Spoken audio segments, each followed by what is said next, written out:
there exists an animal whose shit is actually super delicious. Oh my God. It would have to be some sort of seafood. I don't know.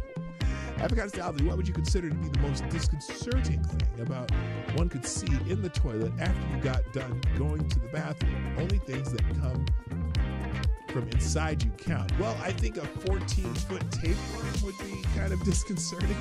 You're like, what the heck? That was inside of me? Okay. Lord Stanham asks, which member of Congress would you like to catch leprosy? You can name as many as you like. Let me just start with Jamie Raskin. And Adam Schiff. That's enough. This is lightning round. Avocado Diablo says, why is it that Nancy Mace is the only woman in Congress that does not sound like one of the teachers from Peanuts to me when she speaks? Maybe it's because she's from the South. Although her accent is not that pronounced. Sound Noble Nation, is this the penultimate? Is this the last question? No, it's not. Lord Stanhope, will you have a Merry Christmas? Melancholy. I already explained that earlier. Select a boy who on The Simpsons has a plan that's good on paper but horrible in execution. Oh, obviously Homer.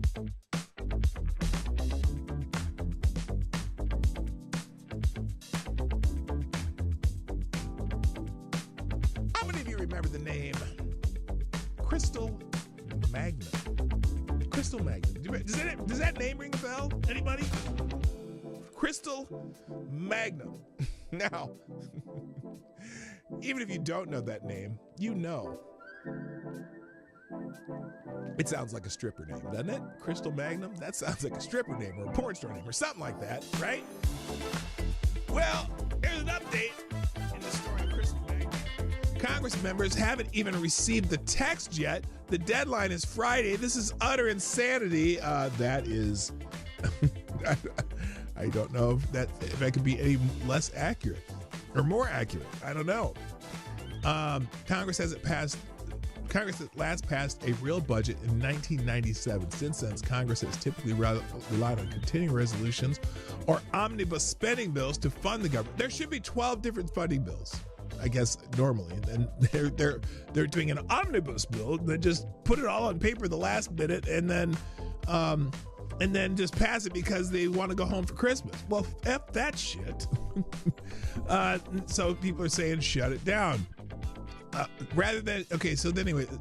They've typically relied on continuing resolutions or omnibus spending bills to fund the government rather than completing the full budget process as intended by the 1974 Congressional Budget I can imagine what can be and be unburdened by what has been. You know? What can be unburdened by what has been. What can be unburdened by what has been. What can be unburdened by what has been. What can be unburdened by what has been. What we can see, what we believe can be unburdened by what can be.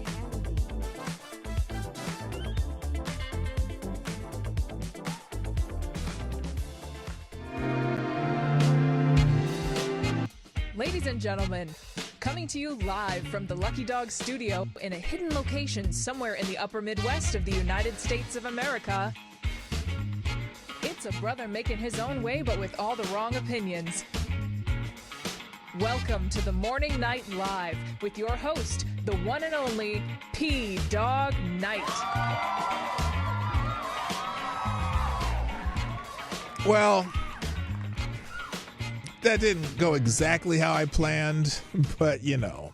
Anyway, good morning, everybody. Welcome to the Morning Night Live. I'm your host, Marty, also known as Dawg Knight on the internet. Welcome back to the Dawg Knight Channel, where sometimes you just hit the wrong button and you can't do nothing about it once you've done it. And so there you go. Hey, if you didn't get to do the tweet today, here, I'm going to put that in the chat right now because I'm a little.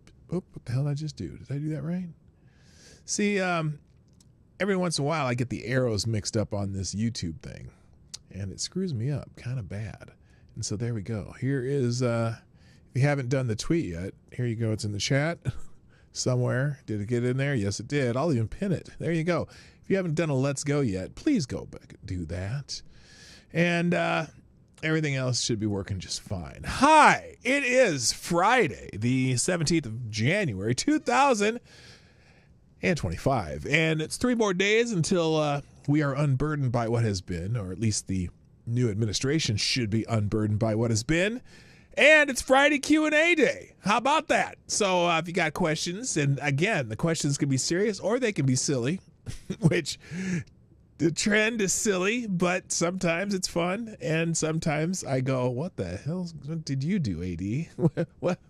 You tell us way too much stuff. Anyway, there's a lot going on. And I did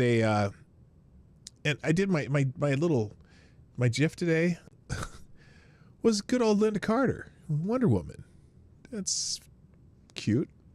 Anyway, I don't know why I did that. Apparently, people have done notifications too. I'm looking at my notifications. There's a bunch of them out here. Looks like y'all been on it. Holy moly! I hope you're doing it the right one because I kind of messed up, and so we'll just see what happens when people go to the link. Let's just say hi and get it going because I'm floundering right now. First in the chat today, Mr. Tire Alexander gets the bell. Yeah, baby. You even get the full-on song. There you go. Also, good morning. Oh, AD was second. This both times. Well, no, you weren't second. Oh, Vader 35 second the second time. Is AD even here? Yes, you are. Yeah, I had a little technical difficulty. I'm just saying. Good morning, Vader 35. Resolute Germs here. Tyler F. Mike Savage. Blarg. GDSOB. Good morning. Attack Alpaca.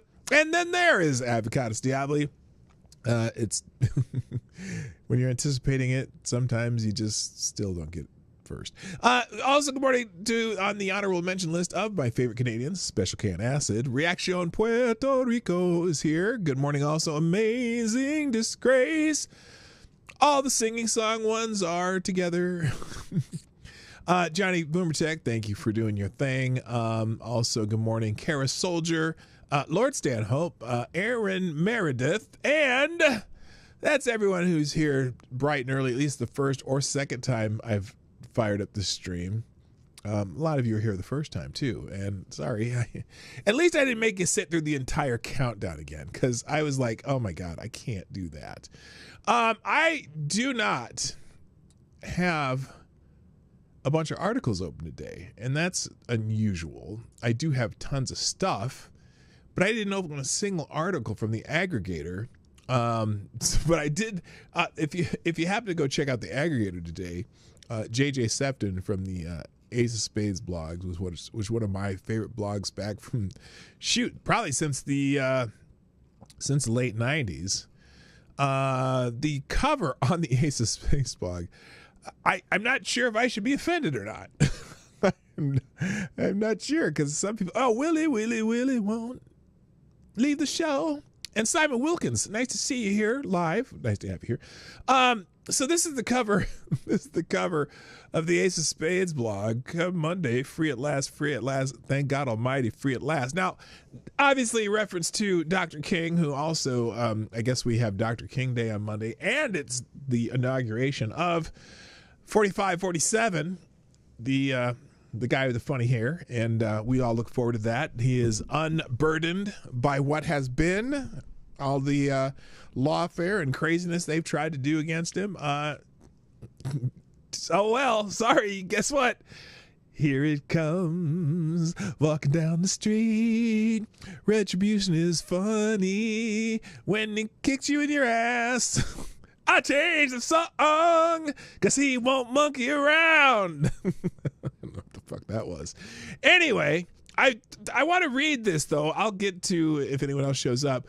I just want to read this because he's so funny when he writes these. It says, "Good morning, kids. Well, the Democrats continue to reveal themselves as the scummy lowlifes and deranged tyrants that they are and have been for 200 years in their petty, puerile, and pointless line of questioning of Donald Trump's cabinet nominees, hitting the rewind button a few days ago regarding Pete Hegseth and all the wetting of panty girdles about his alleged white supremacist slip showing because of a horror of horrors Christian tattoo on his arm revealing him to be a Nazi racist or something like that." Commenter Beverly notes, that's a commenter on the Ace of Spades blog, who says, "Delicious detail. The Jerusalem cross is in tilework about 20 feet by 20 feet at the center of the nave of the National Cathedral." Whoa. And it was on the drape over Goober Carter's coffin as he lay in state in the cathedral during his funeral. So I wish Pete had known about that and said that, because, you know, that is funny, because that the what's it called, the Jerusalem cross, that Jerusalem cross is in a lot of places. In fact, it was on the damn program of Carter's funeral. So, you know, I wish he would have mentioned that every time someone tried to say some bullshit about that. Continuing, "Good morning, Bookworm Addict." Continuing, "And Carter could never have been elected." I'm sorry, I just chuckled when I read this. "And Carter could have never been elected piss boy, let alone governor in Georgia, had he not had the approval of what was originally called the armed militant wing of the Democratic Party, aka the KKK. He was fucking governor in Georgia. You know that he was a Democrat in Georgia. So you know Carter, excuse me, because those Democrats in the South, those Democrats in the South stayed in power all the way into the 90s, late 90s. The South didn't start turning Republican until the 90s. So you know that Jimmy Carter, being a Democrat, had to have some touchy-feely and rubbing shoulders and elbows with a bunch of KKK motherfuckers. You know that, right? I mean, think about, Lyndon Baines Johnson too. And all these Democrats in the South, kind of wink, wink, nudge, nudge kind of motherfuckers. So anyway, and yet, yeah, go figure. Tell me again who's the party that desires to put you all back in chains, as sponge brain shit pants farted out to frighten black voters, with them holding the whip hand as we hand over our blood and treasure. Literally. And yesterday's struggle session with Comrade Bernardo Sandinista of Vermont, the self-gassing, cancerous commie Monzer sprouted this drivel. Quote, well, no, not quote, but anyway, it's from the article in the Daily Caller. Treasury Secretary nominee Scott Bessent turned the tables on independent Vermont Senator Bernie Sanders at his Thursday confirmation hearing by pointing out that President Joe Biden awarded oligarchs the highest honor. Sanders cited President Joe Biden's statement made in his Wednesday farewell address that an oligarchy is taking shape in America of extreme wealth, power, and influence, and questioned the nominee on whether he agrees that tech moguls Elon Musk, Mark Zuckerberg, and Jeff Bezos have overarching influence on the country. Bessent cited that Biden recently awarded the Presidential Medal of Freedom to Democratic mega donor George fucking Soros and the Carlyle Group co-chairman David Rubenstein, who he referred to as the president's oligarchs. Quote, "When you have a small number of multimillionaires who have enormous economic, media, and political power, would you agree that President Biden, who last night stated, and I quote, 'An oligarchy is taking shape in America of extreme wealth, power, and influence that threatens our entire democracy, our basic rights and freedom'? That's what President Biden said last night. I agree with him. Do you?" And his answer, look, the 3 billionaires you listed, they all made money themselves. Mr. Musk came to the country as an immigrant, Bessent said. Sanders said to forget how they made their money and suggested that a limited amount of people have significant political power. Having a political power creates an oligarchic form of society. Well, Soros has poured hundreds of millions of dollars into his organization, the Open Society Foundation, and other groups to elect soft-on-crime district attorneys and judges. Political action committees linked to the billionaire spent large sums of money to fund left-wing candidates in virtually every state throughout the United States. So, yeah, so Biden talking about oligarchs when he's, rubbing, I don't want to say that. Rubbing elbows constantly with George Soros, and Alex Soros is taking pictures with every fucking Democratic politician in the last couple of months. Y'all need to shut the fuck up about the oligarchs. You lying, cheating bastards. Anyway, good morning, Episkipos. Helsung, nice to have you here. And Q Continuum, a nice rare live appearance in the chat. Nice to have you here. Come on, man. Some good old boys like my son Hunter. Yes, good morning to you too. So, let's go. So anyway, I'll put the whole aggregator in. There's a lot. He has tons of articles. I don't know how he has time to read all this shit, but he reads all these articles every day. He kills it. So let's move on. Let's get into some trending stuff. By the way, again, thank you to the people who have been retweeting the show. I'm going down here's notifications here. I see Somnambule Nation, of course. And also refuse to be without my Funky Friday. Let's go. Yes, that's some wild, is that some 80s? That's kind of like some 70s hair shit right there. Oh my God. Oh my God. Is big hair coming back? Did I miss something? Is big hair coming back? Oh boy. Anyway, thank you, Tyler F., Scribe Light, Tyre Alexander, and Resolute Germ for retweeting the show. Also, all the people who dropped a Let's Go, Somnambule Nation for tweeting out the show on your own. In fact, I always retweet that one. And Tyre Alexander with the Let's Get It On. Remember him? Whatever happened to that he's a fight referee. Whatever happened to that guy? Did he die? I don't know if he ever died or not. I mean, I'm sure eventually he will. Oh, here's another one. I missed this one. Resolute Germ. I almost missed you there. There we go. There's a Let's Go. I don't know what the hell that is. And also a reaction on Puerto Rico. Oh, an A-Team van. I need to get me one of those. I wish you could find an A-Team van with the little spoiler on top. That'd be fun to have. That would be fun to have. Anyway, was it B.A. Baracus? Was that Mr. T's character in that show? B.A.? Anyway.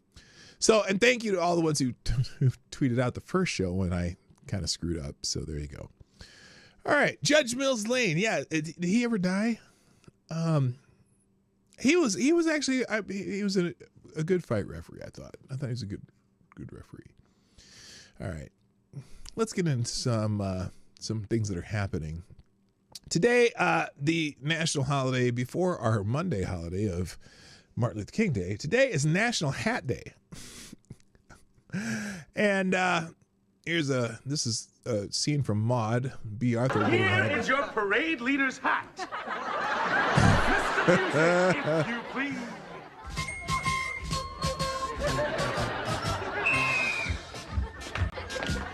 Okay. Anyway, that's from Maude. If you remember, those of you old enough to remember watching that show, that was like the same. Wasn't that the same night? Wasn't that the night that All in the Family too? That was the same one. Anyway. So anyway, happy National Hat Day. I don't know why it's National Hat Day, but here she's celebrating, so that's all that's important, right? AD, there's one for you. I just figured that would be just a perfect thing to throw on the screen for you. Okay, moving on. Also, it's a sad day. We've lost some giants in sports entertainment. First of all, Bob Uecker, who's on the cover today. Bob Uecker, the Cleveland Indians radio announcer, but also famous for his role in the movie Major League. Now, he also had a sitcom. He's had some other movie roles, but the movie Major League would not be the same without having Bob Uecker in it, making some calls, and the famous call of "just a little bit outside." That was my favorite one. Funny movie. I'm sorry, Milwaukee Brewers, not the Cleveland Indians. He was the announcer for the Milwaukee Brewers, and but in Major League he was the announcer for the Cleveland Indians. And a funny guy, always they called him Mr. Baseball, although his baseball career was pretty limited, but his broadcasting career was great. He did some great Miller Lite commercials back in the day. Rest in peace, Bob Uecker. Another person. Oh, and again, Major League. The movie Major League is trending because of that. In fact, let's see. Let me find the. Do they have a little? I want to do just a little bit outside clip. This is it right here, I think. Oh, these are 2 pitches from the movie. Here it is. Why? Oh, it's because it's muted. Duh. He tried the corner and missed. Vaughn into the windup in his first offering. Just a bit outside. Tried the corner and missed. Okay, just a bit outside, which is pretty funny. He was in he was on Mr. Belvedere too. That's right. He was in Mr. Belvedere. So anyway, rest in peace, Bob Uecker. Another person who passed away, David Lynch, the great producer, director of many films and TV shows. Probably I would say maybe not most well known, but it was one of his biggest projects was the TV series Twin Peaks. But I didn't realize that some of these other movies that I knew about were also David Lynch. By the way, Twin Peaks and Blue Velvet are trending. But here's some of the movies and projects that David Lynch did: Twin Peaks, Eraserhead, The Elephant Man, The Straight Story, Blue Velvet, Mulholland Drive, and he had a lot of short films too. Fairly prolific and well-respected director. Hello, Bookworm Addict. Who else too? Joan Plowright. Who's that? She was 95. I'm not sure who that is. Lost Highway was his best movie, in my opinion. Yeah, I did not see Lost Highway. I've seen a few of those. I mean, The Elephant Man, I didn't know that was David Lynch too. I thought that was well done. Pretty fascinating movie.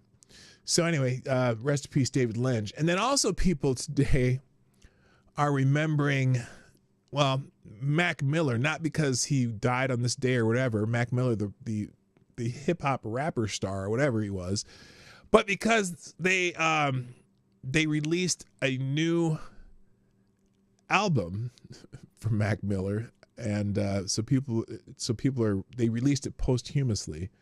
Apparently he was working on a project before he died, and so they released the album. I'm curious where the funds for that album go, though.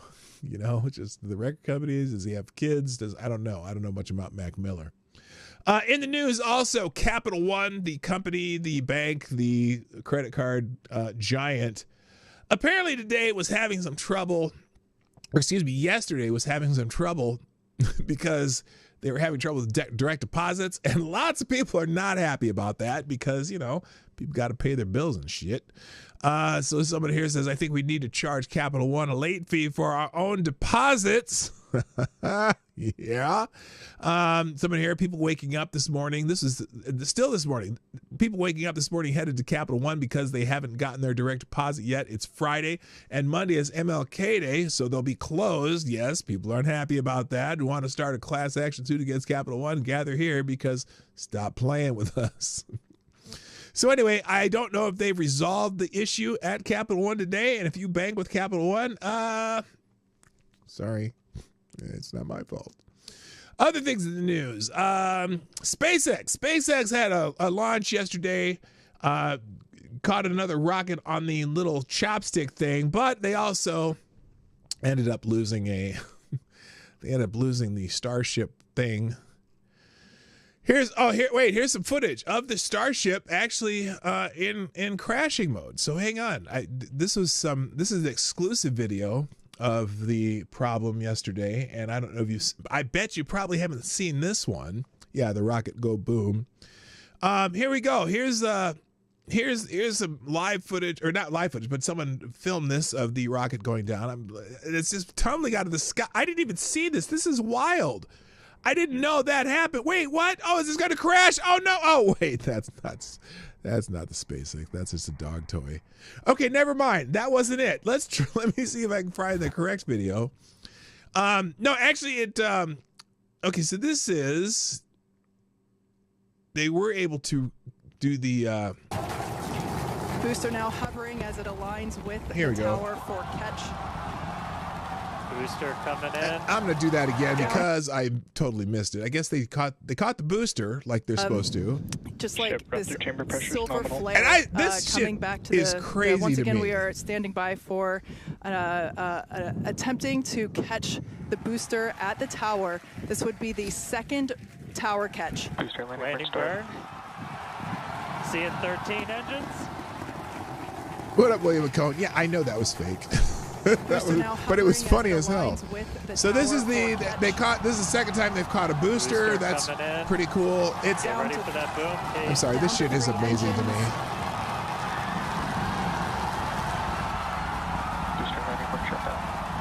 All right, so that worked out, but unfortunately, here's let's see what it's like to watch Starship Super Heavy booster fall from space and be caught by a launch tower it took off from. It was one of the craziest things I've ever seen in my life. Here it is from a distance, what it looks like. Let's check out this video. All right, so hit play. There we go. Light those engines, please. Light those engines, please. Oh my gosh, yes. Yes, let's go. Here comes the sonic boom right about when it touches the tower. Look at how precisely they can control that back to the tower. That is just insane. Absolutely phenomenal. Now, here comes the sonic boom. It's going to be nuts. It's going to be nuts. Here it is. Come on. Let's go. Come on. Oh, shit. All right. That's insane. I'm surprised some buildings don't come crashing down every time that happens. But unfortunately, there were problems with other parts of the actual ship. Good, it's about to fall on top of us. And this is what it looked like from the sky. This would be unnerving, to be honest with you.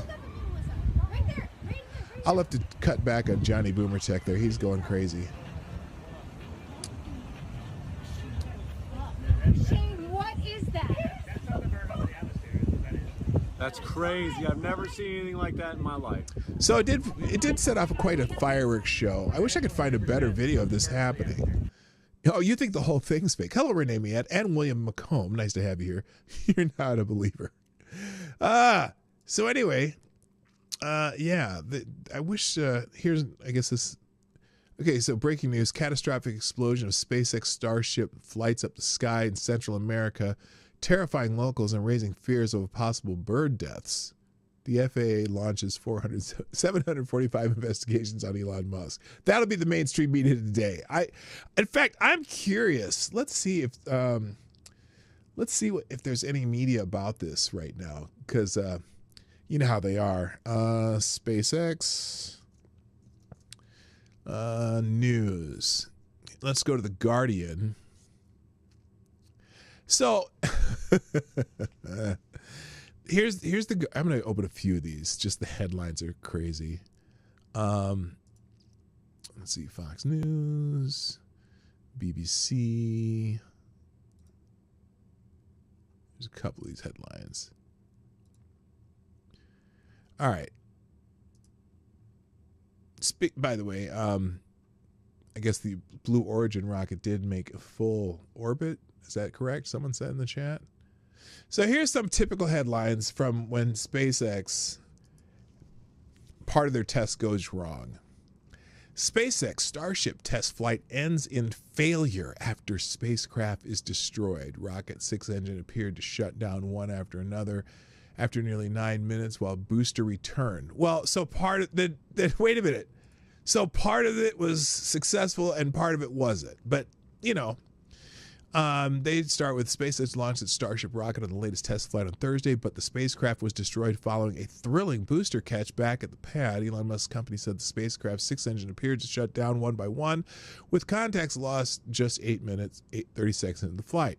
We did lose all communication with the ship. That is essentially telling us we had an anomaly with the upper stage, SpaceX communications manager David Hoot said, confirming minutes later that the ship was lost. But I like the ends in failure. Okay, well, sure, that part of it ends up feeling. Hello, John Jacob Jingleheimer Schmidt. His name is my name too. Whenever we go out, the people always shout, singing John Jacob Jingleheimer Schmidt. BBC headline: Watch SpaceX loses Starship on test flight. Still catching that booster is pretty fucking cool.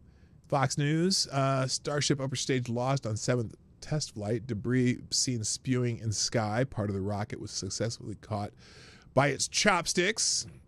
I wouldn't want to be anywhere near where that was re-entry. That'd be uncool. BBC: SpaceX Starship test fails after Texas launch.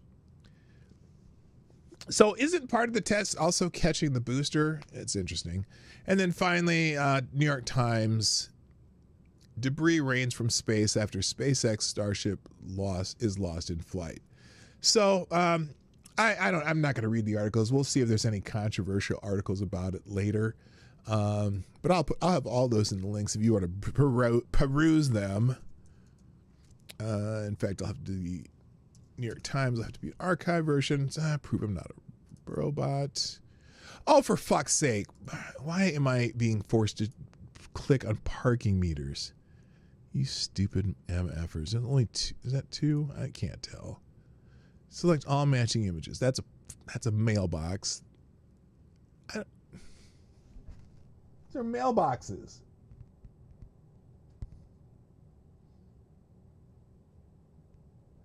That's not a parking meter. That's a fucking house. I hate when they do this. Here, let's image of cars. Cars. Not a car. Oh, you son of a bitch. Stop traffic light. I hate these things because you can't even see. I guess I'm just getting too fucking old for this shit. Okay, motorcycles. Try that. Oh my God. Bridges. This is my 5th one. You can't tell if it's a bridge or a house. That's how badly this is. There's bridges. Let's try that. Oh my God. Fuck it. I don't care. Just fuck you, New York Times, and fuck you. Whatever. All right, moving on. Enough about that. Let's see. I said that. We did SpaceX. Oh, and then the Starship.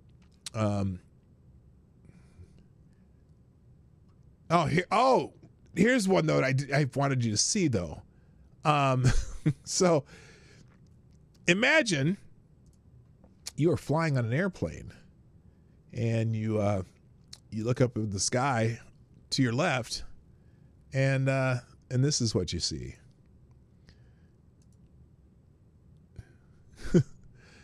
Getting a sky view of the Starship breaking up, coming into the atmosphere, which is wild.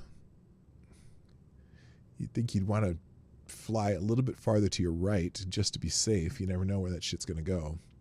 So there you go. That's the view from an airplane. All right, moving on. What else is going on? TikTok is trending. And there was some breaking news this morning. Apparently, the Supreme Court has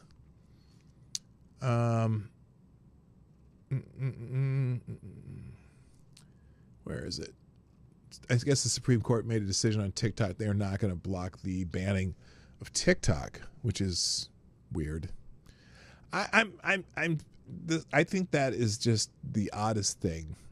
And I'm not even on TikTok, but it just the reasons they made for it or did that in the supposedly security reasons, right? How much security is there in any of social media? Like, they're all gathering data on you. Most of them are selling it. I'm just curious, what is the true purpose of it? And there's some people who are really adamant about it. I watched Tim Pool going back and forth with some TikTok guy, apparently making a big deal out of it. Let me come on here, because the latest on here, Here we go. These in Spanish. These in another. Oh, these are all the different languages. The Supreme Court upholds the D.C. Circuit Court opinion 9-0 on this TikTok ban.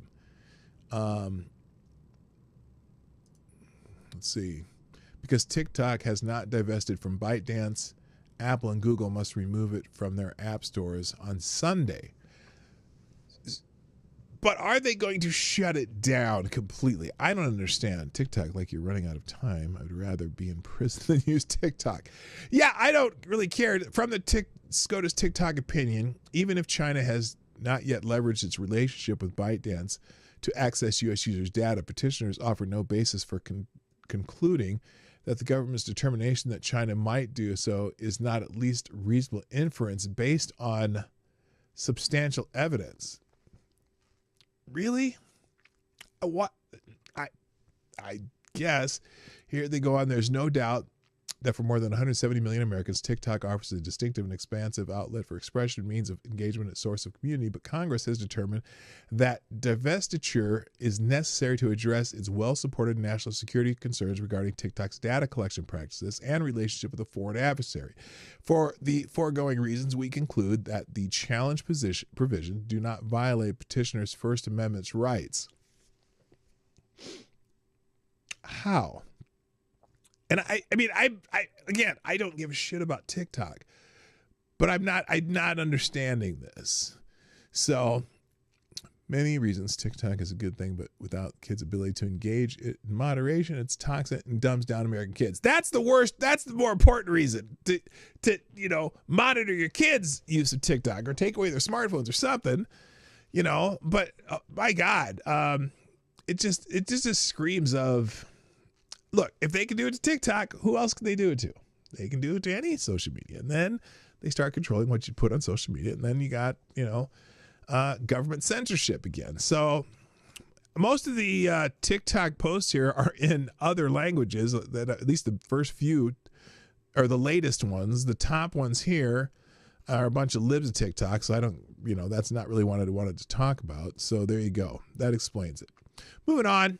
Magaverse is trending. Now, I had never heard this term, but apparently Magaverse is the new term, and there's a lot of people using the term in pro-MAGA ways and disparaging MAGA ways. Fascinating here, for example. This one, account called Liberals Are Idiots, Not a Democrat. Very creative. Says MAGAverse is coming. It's going to be a long 4 years for you liberal pukes. Okay. Yes, it will. Again, we're about to be unburdened by what has been. But someone here says, oh, this is disparaging the MAGAverse because they got this big guy with a big old belly up in here and some Confederate flags calling this the MAGAverse. Okay. I see you. I see you. Not cool, but whatever. MAGAverse is the only universe I want, with Trump doing the kissing the flag, but then one that doesn't like MAGA people. Anytime MAGAverse is trending. What's up, my friends? I am here. Okay, that I can't tell if that's a good thing or a bad thing, putting McLovin on there. So anyway, but most of the people putting up MAGAverse are saying, cool. I'm a female Republican in a swing state, and I voted for Donald Trump all 3 times he won. MAGAverse. So obviously a takeoff on the Marvel universe kind of thing, right? Moving on. Next, what else is going on? Joe Biden is trending. So Joe Biden did his farewell address the other night. We already talked a little bit about him and the oligarch thing. And so that's kind of the one topic that everyone seemed to glom onto.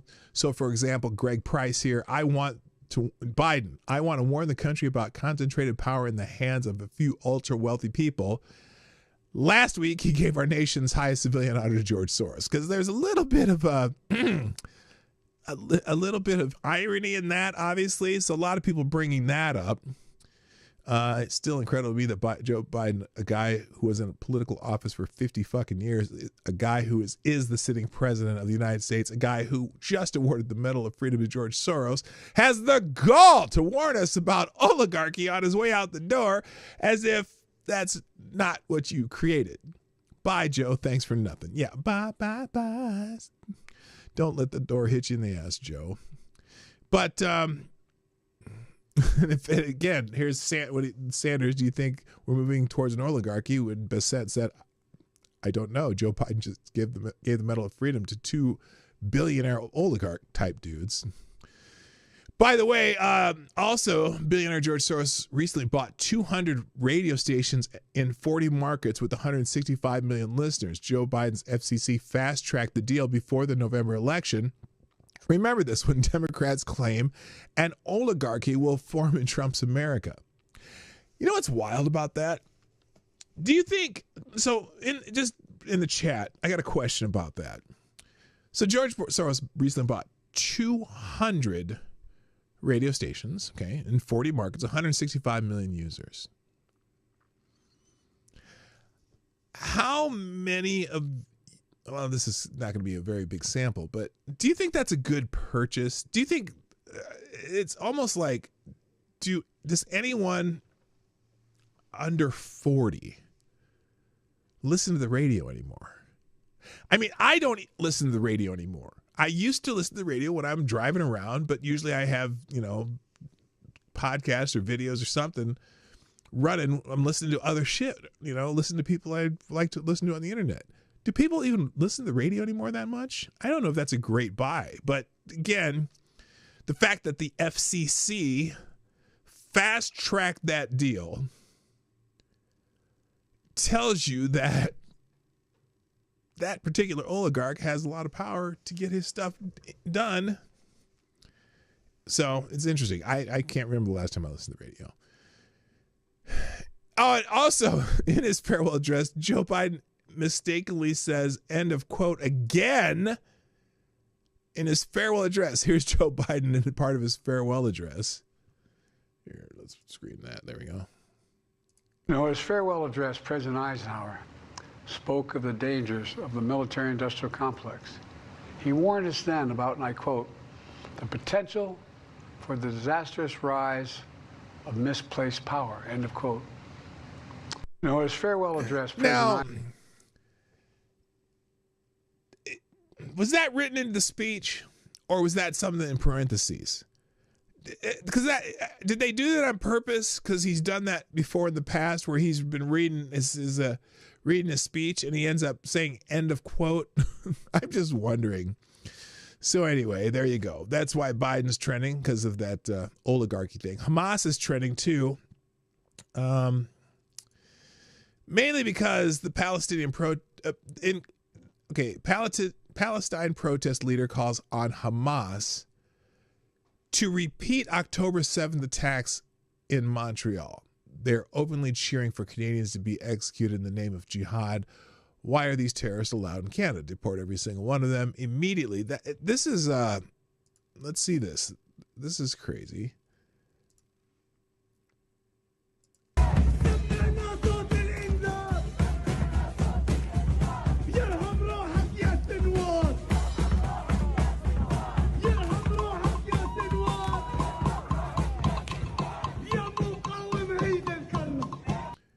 Oh, resistance, repeat the strike.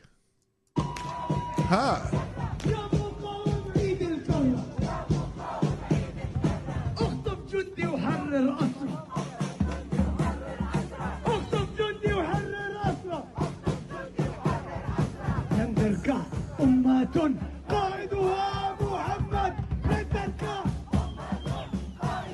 So, they seem nice. Yeah. Let's see what else is in here. Also, Marco Rubio states, if you support Hamas and you are here on a visa, it will be revoked. If you want to come in on a visa and support Hamas, you will not be allowed in the United States. Okay, this is from the his confirmation hearing yesterday. Let's see this. Thank you. Since October 7th, there's been a disturbing rise in anti-Semitism pro-terrorist violence in our cities, on college campuses. You and I had the opportunity to write an op-ed together. And in that op-ed, we called on foreign nationals who support Hamas or other terrorist organizations to lose their visas and to be sent back to their home countries. As Secretary of State of... By the way, I don't disagree with this. If you're, if you support any terrorist organization, you probably should have never got a visa to come here in the first place. I'm just saying, this is weird. This is weird. Of course, you'll be responsible for overseeing the issuance of visas. How will you enforce our laws to ensure that we remove supporters of terrorist groups from our country? Listen, my view on this is one of common sense. Okay? If you apply for a visa to come into the United States, and in the process of being looked at, it comes to light that you're a supporter of Hamas, we wouldn't let you in. If we knew you were a supporter of Hamas, we would not give you a visa. So now that you got the visa and you're inside the U.S. and now we realize you're a supporter of Hamas, we should remove your visa. If you could not come in because you're a supporter of Hamas, you should not be able to stay on a visa if you're a supporter of Hamas. That's how Okay, well done. And I think that's just an issue of common sense. And we intend to be very forceful about it. That does seem like common sense to me. I don't know. So anyway, so there's a couple reasons. And also oh no, this guy's that actor. The news of an Israeli Hamas ceasefire must be a huge relief to this guy who has died 87 times since October 2023. So if you're not familiar with this guy shows up in a lot of Palestinian propaganda. He's showed up as a doctor. He's shown up as an ambulance driver. He's showed up as the reporter. He's showed up as a mourning father. He's been all over the place. So just in case you didn't know who that was, that's funny. Good morning, Keishel and my favorite Canadian Jaeger pony. Welcome to the show. I see you in the chat. Moving on. Next, Mike Pence is trending. Mike Pence was talking about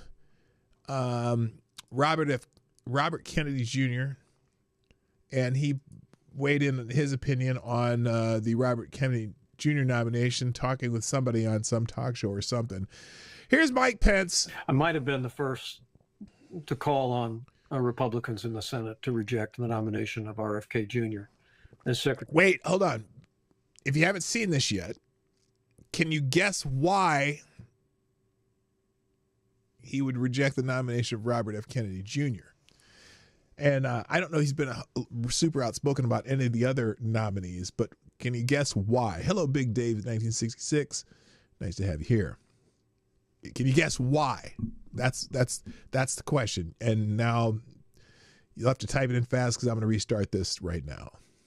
Secretary of Health and Human Services. You know, there are many aspects of the government that bear upon the issue of life, none more important than health and human services. It was one of the reasons why during our transition in 2016 and 2017, all of our candidates, first and foremost, were supporters of the right to life. Ultimately, our nominee, Secretary Tom Price, would move forward and advance the cause of life. And okay, that tells you why. Because he doesn't believe that Kennedy is enough pro-life. And so it's not about his other ideas. It's on that principle. Now, Mike, if I want to respect that opinion, you have a principled opinion for it. At least it wasn't for something crazy. But I don't necessarily think it's disqualifying for Robert F. Kennedy Jr. based on what Robert Kennedy Jr.'s goals are. So I don't know. I guess, but again, I'm not one of those people who think all abortion should be legal, but I have a very nuanced position on it. I think it should be highly restricted. But again, I don't know that the current president, the incoming president, cares what Mike Pence thinks on this. So,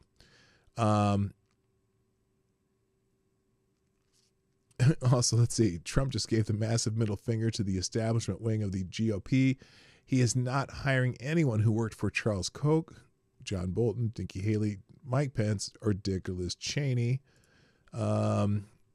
or Paul Ryan, Mitt Romney, Mark Milley, James Mattis, Mark Jesper. This is a new party. So Trump put this out. As of today, the incoming Trump administration has hired over 1,000 people for the United States government. They are outstanding in every way, and you'll see the fruits of their labor over the coming years. We will make America great again. And it will happen very quickly in order to save time, money, and effort. It will be helpful if you would not send or recommend to us people who worked with or are endorsed by Americans for No Prosperity, headed by Charcoal. Wait a minute. I didn't see the nicknames in this one. Americans for No Prosperity, Charles Koch, Dumb as a Rock, John Bolton, Bird Brain, Nikki Haley, Mike Pence, Disloyal Warmongers, Dick Cheney, and his psycho daughter, Liz, Mitt Romney, Paul Ryan, General Mark Milley, James Mattis, Mark Jesper, or any of the other people suffering from Trump derangement syndrome, more commonly known as TDS. Thank you for your attention to this matter. Okay, again. I am not a fan of Donald Trump's style. I know some of you are, and that is funny as hell. I just don't know if it makes sense to constantly be needling people, but that is pretty God damn. Like I always say, Donald Trump is a jackass, but gosh darn it, we need a jackass in the White House right now. And as long as there's results, please, jackass away, sir. I salute you. Dude, it's just hilarious. So anyway, and here's a great meme. I'll be back, but you won't. Now he didn't put that up there. That says, good morning to everyone who think Mike Pence is a traitor for backstabbing Trump on January 6th and for asking senators to oppose RFK Jr. I don't know that he backstabbed Trump on January 6th. I think he just felt he had to do his job. I don't know that we need him back. So there we go. Mike Pence can go and live his life in his retirement and be a good man, because generally Mike Pence is a good man. I'm just saying. All right. Pam Bondi's still trending, mostly because for her hearings yesterday. A lot of people talking about her. Someone, Texas Lindsay, very impressed with Pam Bondi's responses in her confirmation hearing today. My only concern is how in the world is she 59 years old? Not one senator asked about her skincare regimen. Very disappointing. Yes. Do you believe this woman is 59 years old? I mean, good God, woman. You look like you're in your early 40s at worst. Maybe even late 30s, but damn. She's looking fine for 59 years old. But that's not the point of this. That's not the point. Someone here, Pam Bondi is older than Kirsten Gillibrand. How is that possible? Donald Trump's pick for Attorney General Pam Bondi has stated, anyone connected to Jeffrey Epstein has no legal grounds to prevent their names from being revealed in public records. Oh, shit. Could that happen? Here's a question for you. What are the chances, and just put a percentage in the chat, put a percentage in the chat for the answer to this question. What are the chances that some of the Jeffrey Epstein files just mysteriously disappear? Of course, certainly some of the evidence has probably gone up in ashes out in California, because I'm sure there's plenty of those houses in that area that burned down that just happened to be some of those celebrities they might be talking about. But anyway, what are the chances that some of the Epstein files just suddenly disappear? They just go missing. They accidentally got shredded. They accidentally let someone's dog ate them. The camel came and pissed on them, and then it had a spontaneous combustion. What are the chances of that? I hope the first week of the Trump administration they start naming names. There's no reason to seal that shit.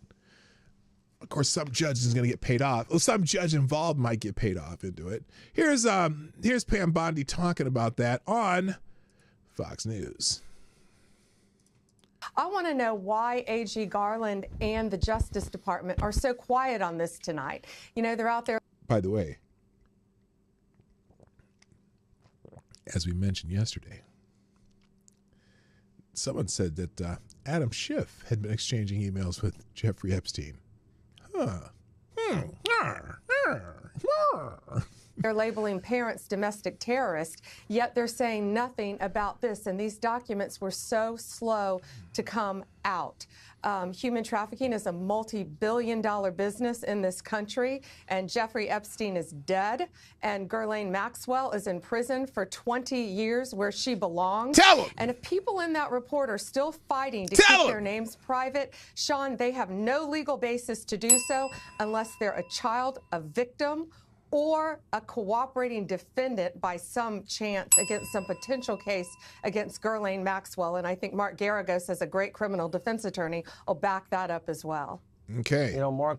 Okay, yeah, I want to know too, Pam. You tell him, girl. You tell him, girl. So anyway, someone says, I wonder why Adam Schiff doesn't want Pam Bondi as AG. Oh, this is it. Yeah, apparently FBI investigation uncovers 256 emails between Schiff and Epstein. Now, it's from a news source I've never heard of, so I can't say that that's definitive. But wouldn't that be an interesting twist? Senator Pencilneck. All right, let's move on to the next here. Kristi Noem is trending. She is actually going through her confirmation hearing right now. In fact, I was going to watch some of it live, but I'm not going to because we got to get to Friday Q&A. But let's see some things on here. Mark Wayne Mullen, who had probably the best question and answer session when during Pete Hegseth's confirmation hearing.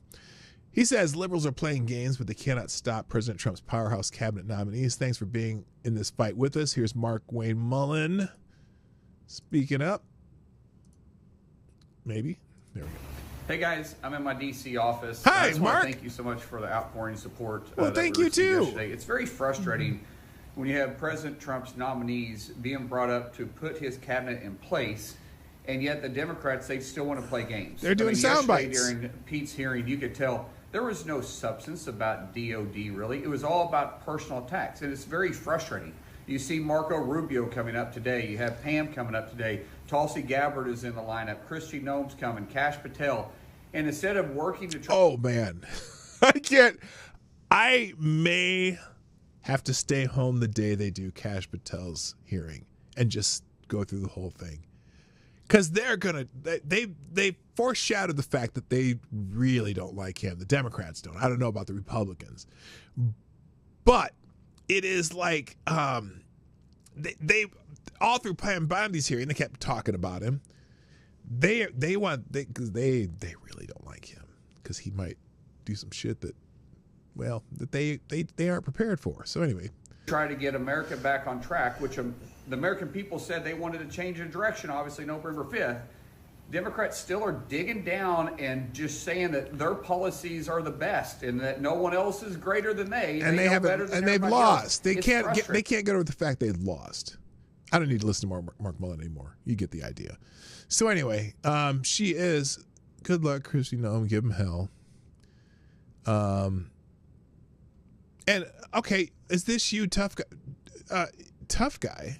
It's not about tough guy. This is what they told them to do, and they lied. They said people were coming in with guns and shit. So if you're wondering why those people were ducking down in Congress, well, if they told them that they were in danger, they were doing what they're told to do. You know, they didn't know what was coming in the gates. But anyway, so anyway, I know there's a couple feeds on her hearing right now. Let's see if I can find the. Well, I'm gonna skip it for now because I got to get through this other stuff. So that was my last one. That was my last one. Okay, let me see if let's drop into the Noem hearing for a few minutes, and then we'll come back. Yeah, stop calling me Meat McFluffin. What the hell's that?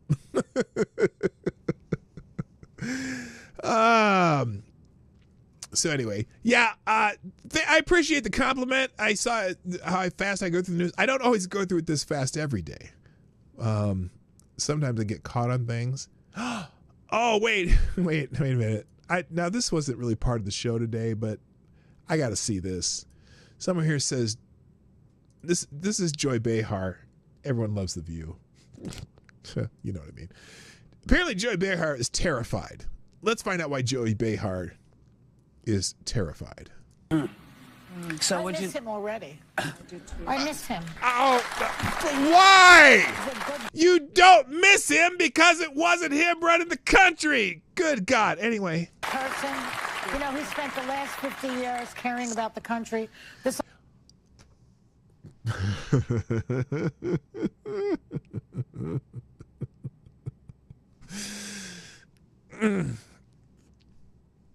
Other one spent 50 years scamming everybody, you know, and trying to stay out of jail. You know who I'm talking about. You know, I really miss Biden. I feel like we were safe. Like I didn't have to worry. Was everything going to blow up? I could live my life while he was there. Now every day I wake up. Has she looked at the world since Biden's been president? What do you mean she wasn't? She was afraid things were going to blow up. And I worry, what is this guy going to do next? Yeah. And these oligarchs, can I just say one more thing and then I'll shut up? No. You know, these oligarchs. They need to start shelling their money out. These guys, Bezos and what's his name? Musk. Trump. They give it to Trump. Yeah. Do they think that they're going to live forever, these people? You know, everybody dies. I hate to break. Oh, so they need to. They need to start shelling their money out like what? So you want them to liquidate the companies they run that have gone up in value that they don't, you know, they don't sit on, maybe they do sit on a pile of money. You don't think they do things? You don't think that Elon Musk sending hundreds of Cybertrucks and Starlinks to California so they can have communications online in California, you don't think that was doing something? It's funny because I saw someone say that the other day talking about, oh, this guy does this charity and this person does this charity and this does this, and Elon Musk, nothing. Oh, you mean when like Elon Musk sent Starlinks to Ukraine when that war started? You think when Elon Musk, you know, and I'm not saying I have no idea what he does otherwise, philanthropy wise, but the idea that, oh, well, they don't do with their money what I think they should do. George Soros spends his money buying politicians in the United States. That's what he does. That's basically what he does. That he funds corrupt district attorneys around the country and politicians and launders money probably through Act Blue is my guess. What are you talking about, Joy? God, I mean, like they said, they were so worried about oligarchs, and then you get a Presidential Medal of Freedom to George fucking Soros. Good God. Good morning, free breather. What's up? It to them, but you are not going to live forever. According to the World Food Program, we could end world hunger by 2030 with $40 billion. That's all it would take. Yeah, we've heard that before. And what happens to that $40 billion? Elon Musk told them if they could give him a number, he would write them a check. If they could find a way to end world hunger, he would give them the money, right? And they said, I think they said $6 billion when they first said it. Hello, Business Hayes. They said $6 billion. He said, okay, how's it going to work? You give $40 million to world hunger. What happens to it? It gets stolen by all the non-government organizations that they funnel the money through. It goes to, it funds terrorist organizations. You know, the Hamas leaders steal it. Why do you think that 5 of the biggest leaders of Hamas are all billionaires? Why do you think that 40 of the multi-million-dollar homes that have burnt in Southern California over the last couple weeks were owned by Ukrainian generals? Don't give me this shit that these people are using their money for good, or this money is going to, you know, all this money that you send off to other countries ends up feeding people. A ton of it gets siphoned off. That's why you can't end world hunger. You can't end world hunger with $40 billion because it's too easy to just steal it once you send it to another country. And Elon Musk, his net worth grew by $170 billion in the month after the election. Do you understand what net worth is, Joy? That doesn't mean they put $170 million in his bank account. I over and over, I'm going to give you the Scrooge McDuck theory. No, he doesn't have a giant vault of golden dollar bills that he can go swimming in. It just means that the value of his company went up. So the only way to get that money is to liquidate parts of his company. $40 billion, that works out to about $5 per person. Exactly. $40 billion in China. If you just gave to all China, that's $40 a person. That ain't gonna end world hunger, you dumbass. Wait. Yeah. And it just keeps making more and more money, and nothing is done with that money to help people. It's not money, you dumbass. It's net worth. Net worth is not money. Net worth means, oh, well, the stock of this went up by, 40%. Can't spend it, but unless you sell it. But sure, this is it's just insane. It's financially and culturally illiterate. Anyway, so there you go. What do we got? Anything else in the main topics here? I'm going to put that clip out too, and I'll put all these clips in the link. There'll be some bonuses clips in here. What is this? Okay, so but that. Oops. Well, my computer's screwing up here. Anything else stupid that I can put up here? Bernie Sanders, Treasury Secretary Robert Brezert was worth $525 million. Think $7.25 an hour is just fine for everyone else. Must be nice to have no concept what a paycheck feels like. Okay, Brian. Okay, this is a Daily Krasenstein. I have to do a Daily Krasenstein. Trump's Treasury nominee, Scott Bessent, is worth $525 million. Thinks $7.25 an hour is just fine for everyone else. Must be nice to have no concept what a paycheck feels like. Look here, dumbass. If you can find a $7.25 an hour job in the United States, I'd like you to show me where it is. Unless it's to migrant workers. And this is what he's talking about. Right now in America, we have over 22 million workers who are making less than $15 an hour, and nearly. Oh, see how he does that? He's telling, so making less than $15. Where are they? Where are they working? And who are they? Who are these people that are making less than $15 an hour?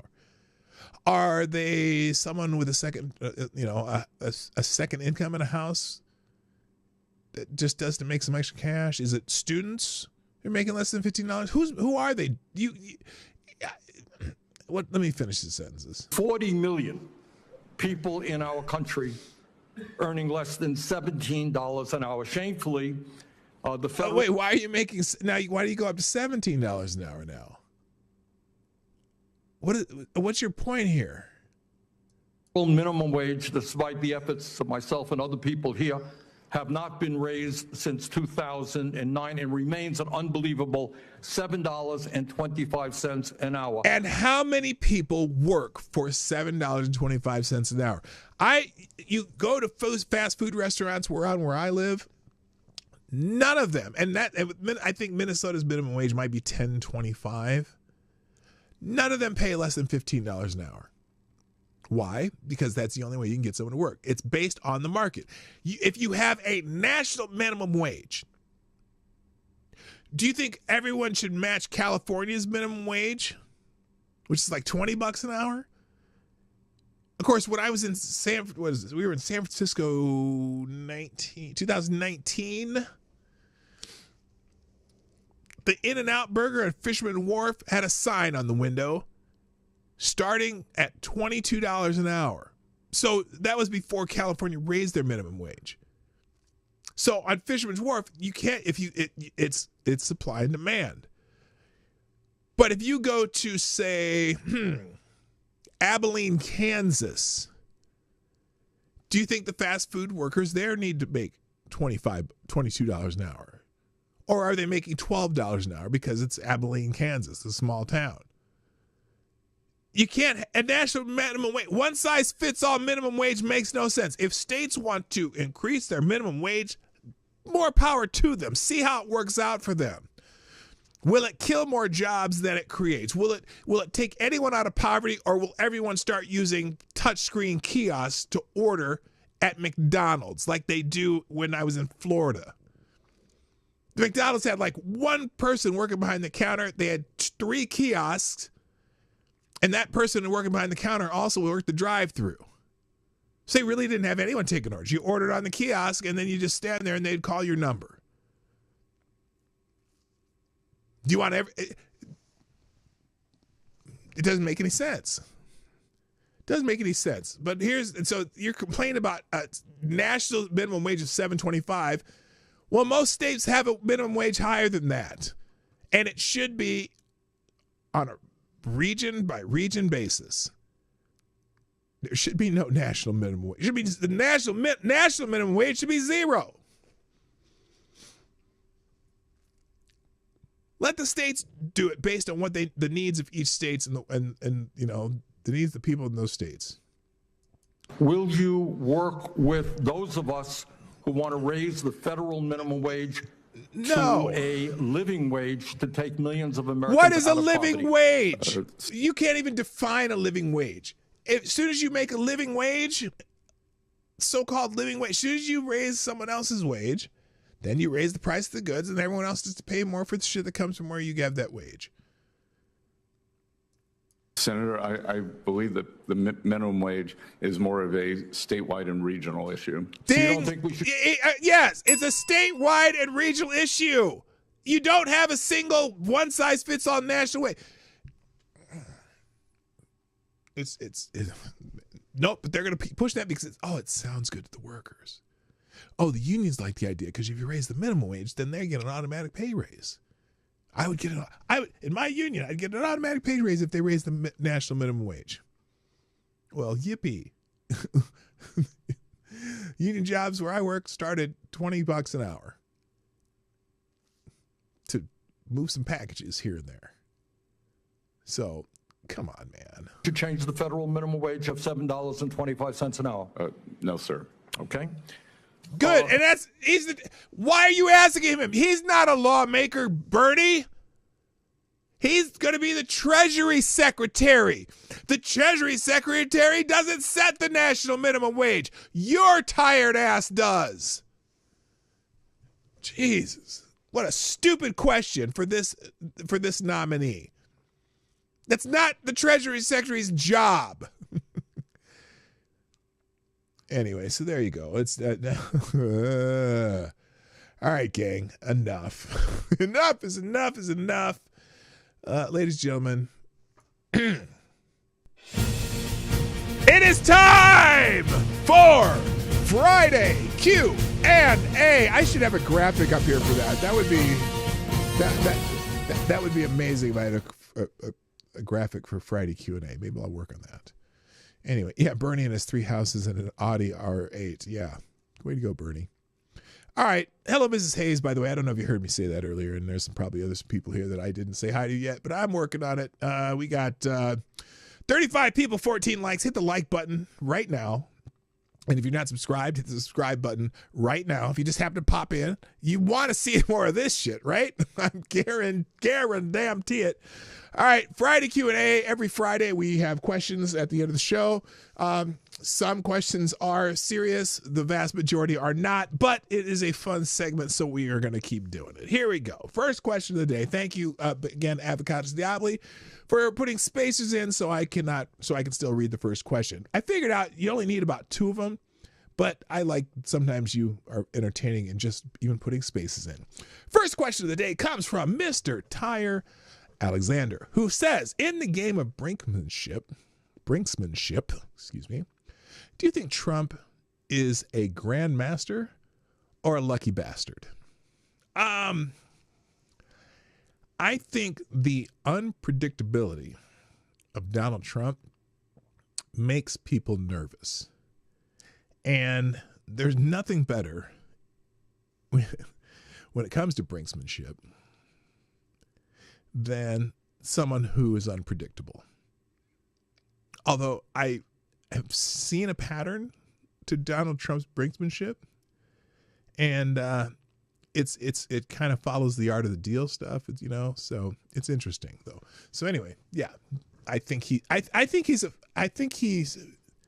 fairly masterful at it. Sometimes it's just lucky though. But so for example, this Hamas deal, he said it weeks ago. Said, hey, if this isn't done by the time I'm president, there's going to be hell to pay. And lo and behold, we have a ceasefire agreement 5 days before his inauguration. So make of it what you will. Avocados Diablo asks, if a guy gets a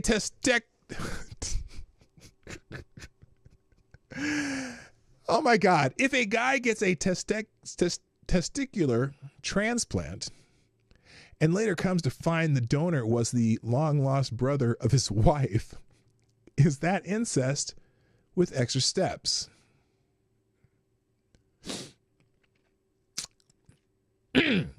Well,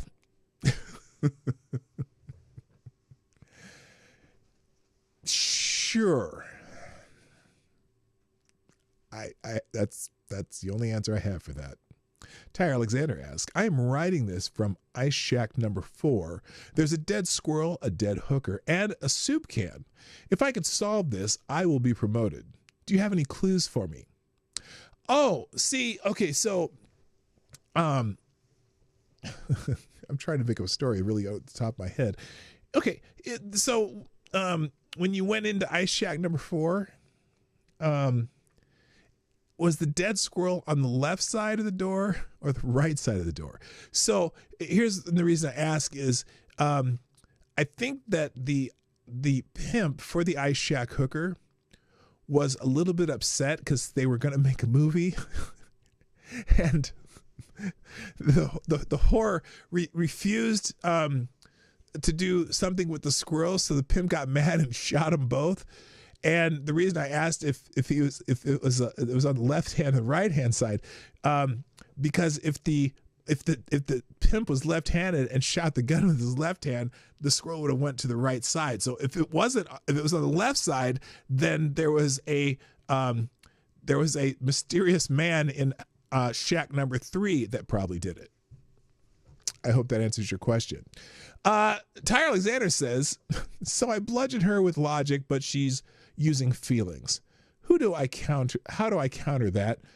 Is there a way to defeat her feelings? Yeah, say, bitch, fuck your feelings. Let's do this the right way. That's all you got to say. They love that too when you say, bitch, fuck your feelings. That's a terrible answer, but good luck with that, Tyre. Advocatus Diablo asks, do you think sex robots get together when no one is around and have orgies? And if you walked in on one, what would be your reaction? Well, my reaction would be that I'm in the wrong house. Okay, because there's zero chance that I would walk into a house full of sex robots. So I'd be in the wrong house. Good answer. Ty Alexander says, trail stop stream when? ? I miss Matt the bartender and the plate of bacon flavored bacon with a side of bacon topped bacon. Yeah, trail stop streams will be few and far between, only because Lady Boomer and I don't spend much time at the bar anymore.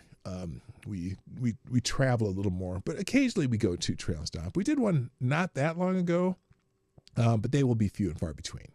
Okay, Ty Alexander asks, how do I get those fucking Keebler elves in my tree to pay rent, or invite me to the Diddy parties?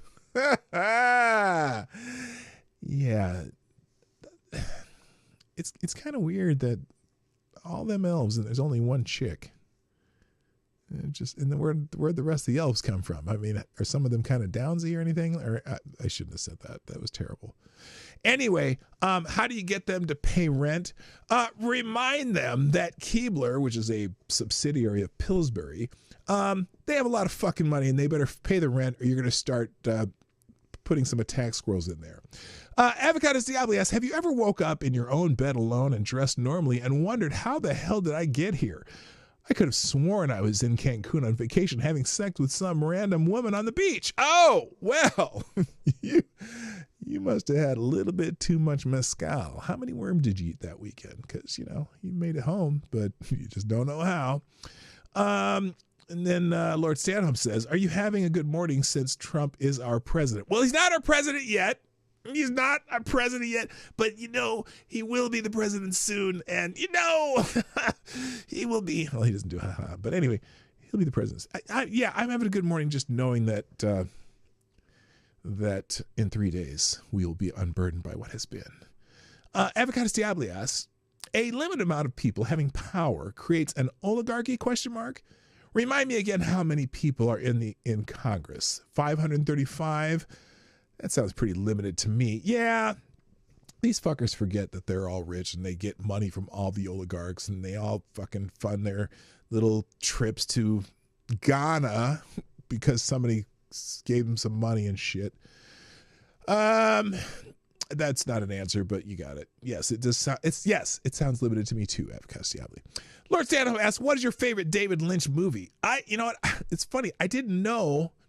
I really didn't know what movies were David Lynch until I saw this list, and this is only a few of them.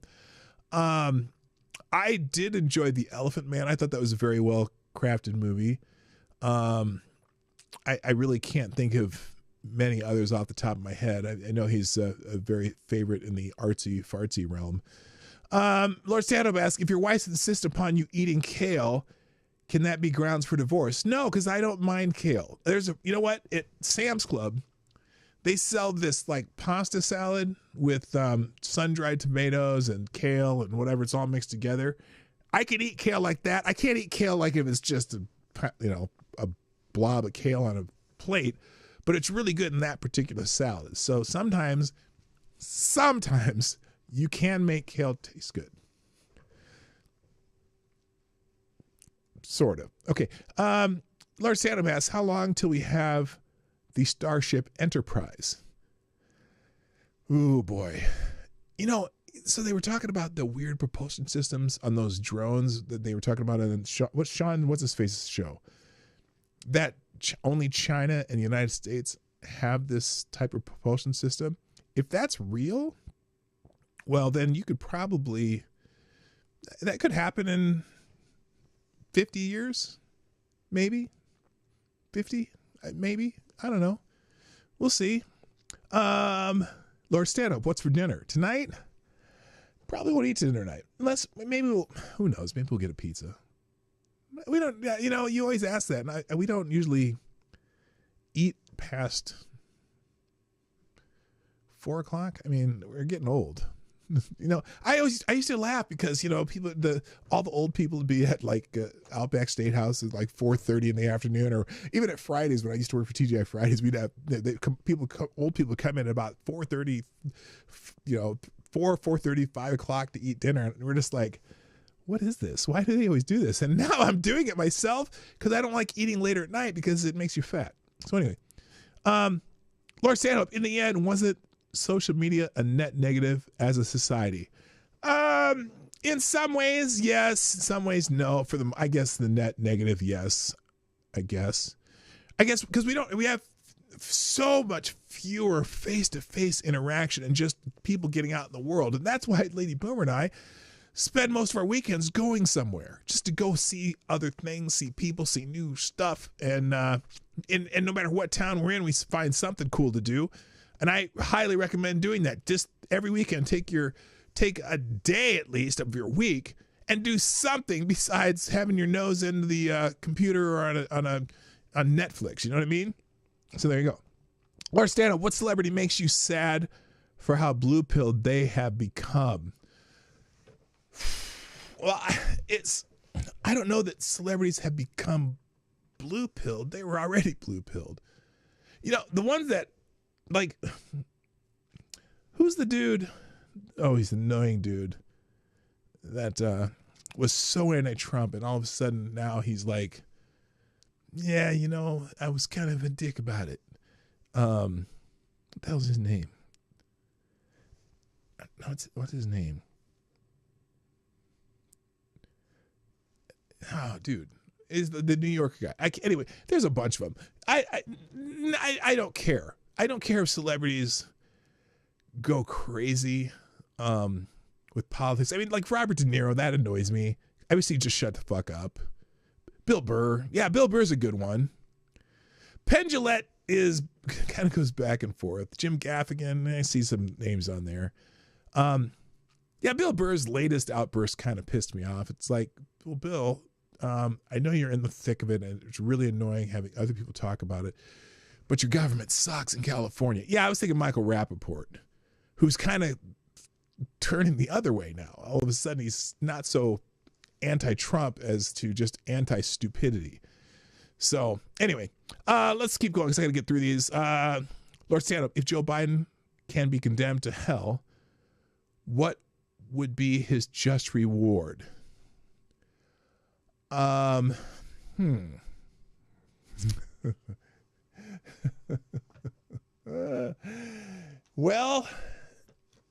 they would put him back in chains because he made that they want to put you back in chains. That one. Yeah, that would be good. Lord Stanhope, did the video truly kill the radio star? You know what? It kind of did. I mean, I would reference the MTV era. For a long time, MTV dominated everything that had to do with music because you had to have that look. But it seems, though, that became passé. And so obviously MTV changed to almost all non-music. And so I think in the end, like downloadable music and, like Spotify and stuff killed the radio star because I don't think people listen to the radio anymore, at least not for music. So maybe they do. I know, but I think social media and streaming services have killed the radio star. For a good, and that's for the better. There's such a large, wider array of artists you learn about and gain because there's just so many more vessels for music to come to you. So, but there, who knows? Let's see where we at. Oh my gosh, I got a lot left. I got to get through these fast. Okay, we got to go lightning round now because I'm running out of time. Okay, let's see. Oh shoot, I scrolled down too far. Where is it? There it is. Okay, here we go. Lord Stand Up, speaking of radio stars, when was the last time you listened to Howard Stern, if you ever did? I never listened to Howard Stern on the radio because he wasn't syndicated here that I know of. I occasionally saw him when he had his show kind of on TV, but that would have been the last time I actually heard anything about Howard Stern would have been late 90s. I mean, it would have to be because I just don't pay attention to Howard Stern. I mean, he was kind of funny back then, but again, he was completely raunchy too. Lord Stanhope, doesn't it fascinate you that America is so great that people who hate America would rather live in America than the land of their forefathers? Yeah, that's an easy one. You hate America so much, but I don't see you trying to leave. Although there are some people trying to leave too, and hey, don't let the door hit you in the ass. Lord Stand-Up, isn't it time we admit that certain cultures and or societies just breed losers? Only because people are stuck in those societies. I think people will aspire to what they are exposed to, and unfortunately, the exposure is to some shit. So there you go. Lord Stanhope, is Ben Shapiro just a Timu Nick Fuentes? Oh my God. No.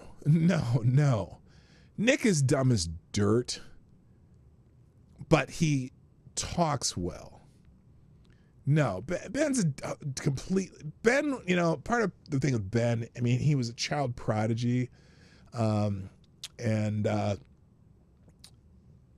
he knows, sometimes he just knows too much, but he's, his opinion is just based on what his opinion is. Nick Fuentes is kind of weird. Or is Nick Fuentes a wish Ben Shapiro? That would be more like it. Nick Fuentes is a wish Ben Shapiro. Lord Stand-Up, do you feel we would be better off as a society and a species if the world was still ruled by the mighty Roman Empire? Yeah, no, I don't think so. I don't know. did, innovate a lot of stuff. Lord Stand Up. So you returning to the church this year? We may attend church with my daughter occasionally. Lord Stand Up. What do you despise the most of the previous failed administration? You mean the Biden administration? Joe Biden's penchant for, and Trump does it too, I'm not going to say it, but Joe Biden basically claiming he saved the world. He really didn't. Sorry. That's just bullshit. Select a boy. Does Mazie Hirono have a dirty mind 24/7? Oh yeah, because she's always asking the nominees if they ever had a sexual assault. Have you ever been accused of sexual assault? Blah, blah, blah, blah. Avocados Diablo, if you opened a pizzeria / hair salon / car rental / funeral home / daycare, what would you name it? You mean they're all like you mean like when they do a KFC and an Arby's in the same building, but all those different businesses in one building? Wow. Let's see. Pizzeria, hair salon, car rental, funeral home, daycare.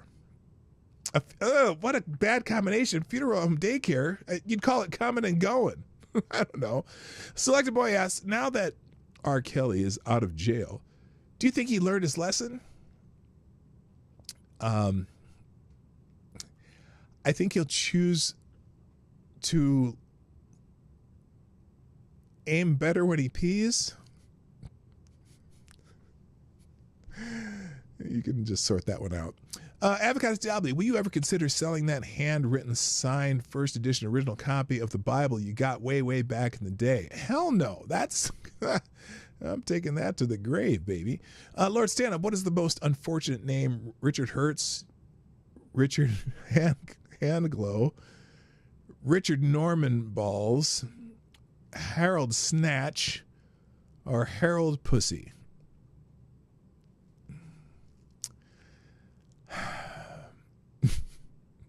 Is that Dick Handglow or Handglow? Handglow. I believe Richard Hertz. I think Dick has a very unfortunate name. Select Boy, if paying attention to was currency, how much would I have to give in interest? I don't know. I don't know how well you can concentrate. Like I could, like, for example, have you ever had a staring contest with anybody? Like, I'm really good at staring contests. And to have a good staring contest, you have to be able to pay attention. You can't allow distraction. You have to be able to stare at something for a really, really long time and sometimes not even blink. And so the only way to do that is to be able to pay attention. And so I personally would have, how much I'd have to give in interest? Oh, I thought you mentioned what I earn in interest. I don't know. Are you interesting? Oh, Dick Hanglow. Oh, I got you. Dick Hanglow. Oh, Pussy. I'm sorry. Pussy. Harold Pussy. Harry Pussy. Okay, I got you. Oh, Hanglow. Oh, I got it. Richard Hanglow. Dick Hanglow. I got you. Dick Norman Balls. Harry Snatch. Dick Hertz. Harold Pussy. I got you. Okay, oh my God, I'm running out of time. Here we go. Where am I at? What's for dinner? We already did that. No, I'm not doing another what's for dinner. Lord, oh my God, I'm skipping a bunch of these. Holy shit, how many questions you put on here? Okay, here we go. Select boy. Harold, Lord Stand Up. If you could give someone an upper decker, to someone, who would it be, and what did they do to you? What the hell's an upper decker? I'm not sure I want to know about that. That sounds really kinky. I don't know. Lord Stand Up, were the Ukrainian generals hiding in L.A. fighting the Russian generals hiding in L.A.? No, they just all got a lot of money and they had been buying shit all over the world. I mean, Zelensky is a multi-billionaire now. It's like, oh, gee, how did you become a billionaire? You were just you were a fucking comedian with a variety show, and then you became president, and now you're a multi-billionaire. Gee, I wonder how that happened. You just got billions and billions of dollars for the United States. Amazing. Lord Stand Up, who would you like to banish into the crystals if possible? Elizabeth Warren. We did What's for Dinner. Avocado Diablo. You know how they say not to smoke or drink with a straw after you have teeth removed? What if I just use my nostrils to smoke? You know what? I didn't know that they tell you not to smoke or drink with a straw after you have teeth removed. What if I just use my nostrils to smoke? Well, that would work now, wouldn't it? Okay. Lord Stanhope says, can the final question be, will you have a good weekend? Well, this is not the last question, but I always have a good weekend because it's my granddaughter, one of my granddaughter's first birthday this weekend. So we're going to a birthday party tomorrow. Selected boy, who do you want to see Donald Trump pardon after his inauguration? That's a tough question. I mean, I think that a majority of the people who've been charged on J6 deserve a pardon, particularly the ones who just wandered in the Capitol and they started charging them for being in there for, stupid reasons. Other than that, I'm not so sure. I think it'd be hilarious if he pardoned Joe Biden, though. That'd be funny. That'd be funny as fuck. Lord Stanhope. No, Selected Boy. Oh, that was Selected Boy. Lord Stanhope, what do you look forward to using the least? Dulcolax or Preparation H? Well, let's just say I think Preparation H would be worse because that means you have hemorrhoids, and I hear hemorrhoids are painful. I've never had one, but I don't want to ever have one. Advocates Diablo, are the elves that live in trees actually covered by labor laws? Well, see, most of those elves are illegal aliens and they don't have work permits anyway, so fuck those little bastards. Advocates Diablo, how does one put one's nose in a computer? Is there a peripheral for that? You cut it off? I don't know. I don't know where that question came from.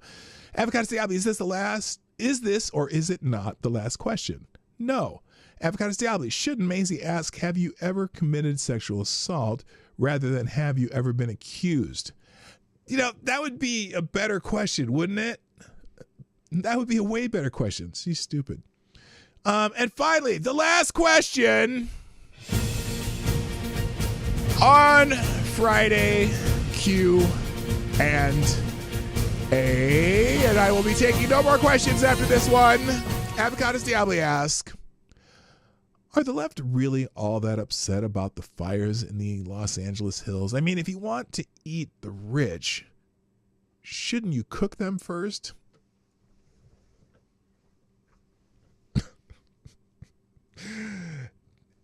Damn.